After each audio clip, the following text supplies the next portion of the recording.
Hey guys, so this is the Snaptain SP500 quadcopter here.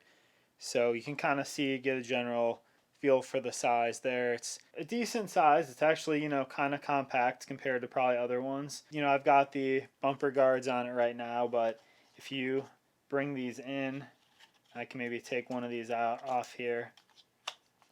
This does fold up, you can see pretty nicely here. So with those off, and those actually come off pretty easily.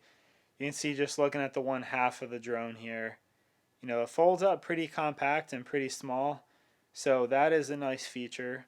But this does have a 1080p camera on the front part here, so that's 1080p. It's not the best 1080p camera on here, but it is serviceable. It looks decent enough.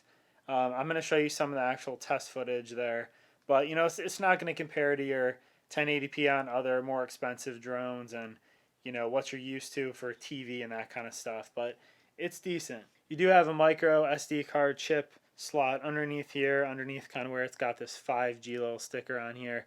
So you can put that in if you want to record directly to that. Otherwise, you can just record to the app if you'd like as well. The battery pack is down here on the bottom. If you just kind of pull this out, you can slide out the battery there. So this has just a micro SD port on it right in the top part here. So there are two of these. Battery slides in pretty easily. It'll go back in like that, but you get two of those in the package, which is nice. And like I said, you got the propeller guards. This stuff folds up pretty nicely, and overall it's a pretty lightweight quadcopter. On the bottom here there are some little rubber kind of pegs to help when it lands and for shock absorption and stuff like that. And then really the only other thing on the top here, you've got the power button, and that will be how you turn the actual drone on.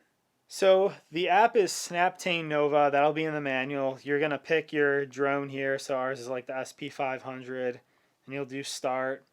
You're basically connecting, like you do with a lot of these, you're connecting the app and the actual phone to the Wi-Fi network of the quadcopter. So you'll actually see when you turn it on, there's a Snaptain network that you're going to connect to, and then that will connect to the actual app, and then you can turn on the remote and use this. So you're supposed to be able to use the remote or there are virtual controls that you can use on the screen here as well.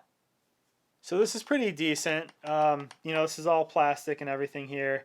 These will pop in and out, and then you can take your phone out of here, and then this part will just fold back down. So overall the remote is pretty small and portable as well, not too big in the hand. But yeah, I'm going to show you a little bit next of this in flight, and then a little bit of some actual footage from the drone itself so you can kind of see what this camera on this can do. And then guys, link is going to be down there below in the description. So check that out. That helps out the channel if this video is helpful to you at all. But check it out.